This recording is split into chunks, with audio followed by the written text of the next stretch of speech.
Dobrý deň vám prajem. Dovoľte, aby sme vám predstavili niektoré skutočnosti, ktoré by mohli, aspoň dúfam, že to niekoho niečo zaujímať. To je lesy. Lesy sú dosť dôležité, majú funkcie.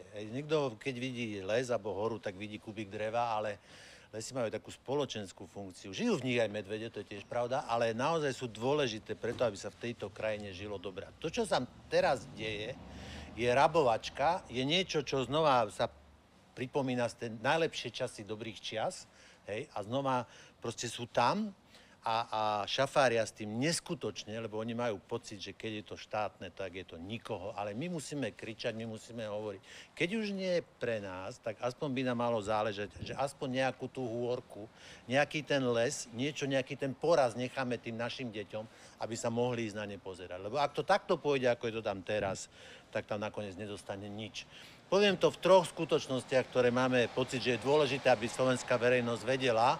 Budem sa snažiť byť taký, ako sa len dá, expresný a rýchly a pochopiteľný. Prvý prípad toho, že čo sa deje v štátnych lesoch, sú nákupy. Nákupy do štátnych lesov. Neboli by to štátne podniky, keby nenakupovali zlé, ale štátne lesy ešte k tomu pridávajú svoj nejaký, by som povedal, ďalší vstup, že jednak je to zlé, predražené a ešte je to aj nelogické, hej? A nakupujú od ľudí, u ktorých sú v kurze. A tu len takú drobnú poznámku možno poviem bokom, že mne to príde také trošku zvláštne. My sa tu stretáme s rôznymi oligarchami a neviem čo. Nebudem sledovať, že jak k bohatstvu prišli, však možno nejako. Ale že či by už nebol náčim sa aj trošku, že akože trošku unormálniť a povedať, že dobre, sme tam, kde sme, aj kvôli, ja neviem, deravému systému v 90. rokoch, ale teraz sa už snažíme robiť dobre, čestne, férovo, spravodlivo. Neviem, strašne mi to chýba. Údajne najbohatší Čech, teraz nejaký zbrojár Strnad, proste má firmy a okrem iného robí, aj človek nepovedal, že to portfólio je široké, aj lesné súpravy, lesné ťažobné súpravy, ktoré mal vyrobené, mali ísť pravdepodobne byť dodané do lesov v Čechách. Nevieme, prečo ich tie lesy neprevzali. No tak sa hľadal model, že čo s nimi, aby to nestalo na dvore, ako a komu ich to predať. A keď už predať, tak na tom poriadne trhnúť. Na prvé naranie asi Robo Kaliňák poradil, však to predaj v lesoch, ja to tam vybavím. A naozaj to vybavil, alebo niekto to proste vybavil, že tie Tatry, tie odvozné súpravy, ktoré niekto neodobral, tak proste odobrali naše lesy a zaplatili za ne veľa. Jednak, že zaplatili za ne veľa a zaplatili aj, kúpili niečo, čo nepotrebovali. Lebo bola ustanovená nejaká stratégia, obchodná stratégia aj lesov, ktorá hovorí o tom, že nie je dobré voziť dlhé drevo na odvozné miesto, lebo sa zvyšujú zbytočne náklady a že najlepšie je už priamo to drevo sortimentovať na odvoznom mieste, zjednodušene pod tou horou. Toto bola stratégia, ktorá sa všeobecne akceptovala, že to je samozrejme logickejšie, že čo by mali nakupovať štátne lesy? Lesy by mali nakupovať adaptabilné súpravy na odvoz krátkeho dreva alebo sortimentovaného dreva a že proste vylúčovať súpravy, ktoré sú na odvoz dlhého dreva. Čo však urobili lesy Slovenskej republiky? Kúpili súpravy na dlhé drevo. Samozrejme úplne logicky v úvodzovkách. Čiže nelogický nákup a samozrejme predražený nákup. Tí, čo vedia, že taká súprava niečo stojí. Samozrejme, všetko niečo stojí, ale prečo musia štátne podniky, prečo musia lesy Slovenskej republiky niečo kupovať rádovo predražené? Prečo niečo, čo môže stať 350 000, museli kúpiť cirka za 500 000 eur? Presne toľko stála plus minus jedna tá súprava, kupovali ich 6, čiže niekde tá vata, tá rýža, ako sa hovorí v tom podnikateľskom slengu, pre našich, pre svojich, je niekde na úrovni 1 000 000 eur, čo išla domov ako vratka na tých 6 súpravách. 1 000 000 eur by sa asi štátnemu podniku zišlo, si dovolím tvrdiť. Odhľadnúť do toho, že štátny podnik má svoje stredisko, kde vie robiť také súpravy, kde vie robiť tie nadstavby.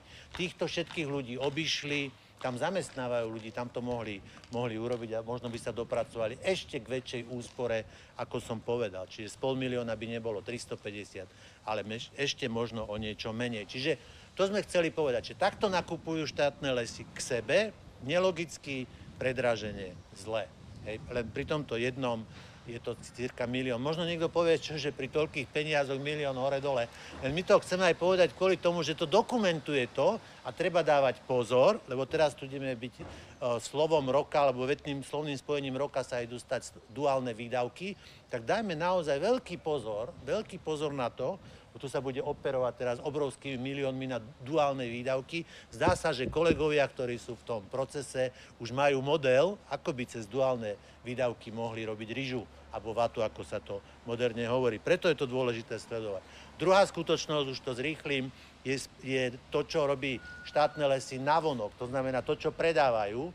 Oni to plus minus nevytvorili, to vytvorila naša príroda, aj oni k tomu nejaký veľký prínos nemajú, možno v malej miere, čiže mali by mimoriadne zodpovedne pracovať s tým, čo vlastne dostali do vienka, alebo čo sme my všetci dali, do toho, aby to obhospodarovali. To znamená predaj tej hmoty. Ale samozrejme znova platí nemenný zákon Slovenskej republike, že čo je štátne, na tom sa ide naozaj kradnúť a tam je to úplne jedno, či je to efektívne, alebo nie je efektívne. Je znova obchodná stratégia podniku Štátne lesy, sme si ju nechali aj vytlačiť, prijatá v roku 2021, ktorá hovorí, že keď sa predáva drevo, ktoré je z lesov, štátnych lesov, tak sa má predávať spracovateľom, prioritne sa má predávať spracovateľom, ktorí zvyšujú stupeň opracovania tej drevnej hmoty. Tvoria, hodnotia a zamestnávajú v regiónoch. Že to sú parametre podľa mňa veľmi logické. Pán predseda ma potom doplní, že prečo je to dôležité, aby sme my tú hmotu u nás doma finalizovali čo do najvyššieho stupňa opracovania. Ako dáva logiku, keď nám už Pán Boh dal tie lesy, tú gulatinu vozí do Rakúska, do Poľska, do Česka, na čo to dáva, však to nechajme tu. Režme to tu, zamestnávajme ľuďmi, platíme odvody, plaťme z toho dane. Áno, a obchodná stratégia v roku 2021 to hovorila, že takto to majú robiť. Avšak nástupom tejto koalície obchodná stratégia sa stala papierom vhodným do toaletných priestorov, úplne sa poprela. A máme jasné informácie. Ja nebudem teraz hovoriť mená tých firiem, ale príde čas, keď budeme hovoriť aj mená a obsadenie, kto všetko sa tam primotal, zamotal a zrazu sa stal veľkým obchodníkom s drevom a nemá ani pílu. Možno má pílu v garáži, jednu štýlku, čo orezáva kriky možno. Ale pílu na spracovanie nemá žiadnu. A dostávajú obrovské tisíce kubíkov dreva zo štátnych lesov. Tak ja sa pýtam, aká je to stratégia? Keď spracovatelia sa trošku boja, ale už sa sťažujú, že oni majú kapacity, oni majú píly, oni majú ľudí, ktorí tam robia a oni sa k drevu nedostanú. Tak potom prečo to robíme tak, ako to robíme? Naozaj sú to už obrovské množstva, odhad je niekde na úrovni 150 000 kubíkov, myslím len doteraz, kde sa lesy popodpisovali zmluvy na dodávku dreva firmám, ktoré nespracovávajú. To sú kšeftári, to sú obchodníci. Je tam jedna silná firma, ktorá teraz tiež vyhráva všetko z Nových Zámkov. Zase je to veľmi blízko, má bažantnicu, kde chodia všetci smeráci polovať a zrazu pílu ani nevidela, ale zrazu je veľkým odberateľom drevnej hmoty. Je tam firma, ktorá vlastne vznikla pred rokom. Firma, kde konateľ je niekto, kto mal osobný bankrot minulý rok. Ale už teraz je dôveryhodným partnerom pre lesy Slovenskej republiky, aby im dodával tisíce kubíkov dreva. Čiže naozaj treba dať pozor, a my budeme o tom rozprávať, že komu sa tá hmota ide a prečo ide tá hmota. Lebo áno, ten systém funguje tak, dostane to priekupník, vratka príde tam, kde príde a drevo pôjde buď prekúpené reálnym spracovateľom tu, alebo sa vyvezie do Rakúska, do Poľska. Čiže tie informácie sú úplne závažného charakteru, sú to obrovské množstva dreva a treba s tým niečo robiť. To nie je ich drevo, to je naše drevo. To je drevo proste ľudí tejto krajiny a s tým drevom treba zaobchádzať zodpovedne. Posledná, tretia vec. To, že na lesoch je niečo zlé, dokumentuje tretia skutočnosť a to sú personálne nominácie. Znova, tieto osoby a obsadenie sú dôležité v príbehoch a tak, jak sa vystavala kruhová obrana v PPAčke s ľuďmi z Nitry, tak už teraz tá delegovanie moci na lesy Slovenskej republiky, ktoré pripadli nitrianskej skupine, tak proste sa aj vizuálne prezentuje aj takým spôsobom, že napríklad šéfom šéfom závodu mechanizácie štátnych lesov sa stal človek, ktorý predtým robil šéfa úseku kontroly na mieste na PPAčke v tom čase, keď sa robili penzióny a keď sa mali kontrolovať. Čiže za odmenu, že teda skontroloval tak, aby všetko v poriadku bolo, aby všetko, nikomu nič nechýbalo, nič sa nedieje, tak odmenu za to dostal, že môže ísť robiť šéfa toho mechanizačného závodu do Bystrice, tam je nominovaný ten človek z Nitry. Ten človek každý deň, každý boží deň na služobnom aute ide z Nitry do Bystrice a späť.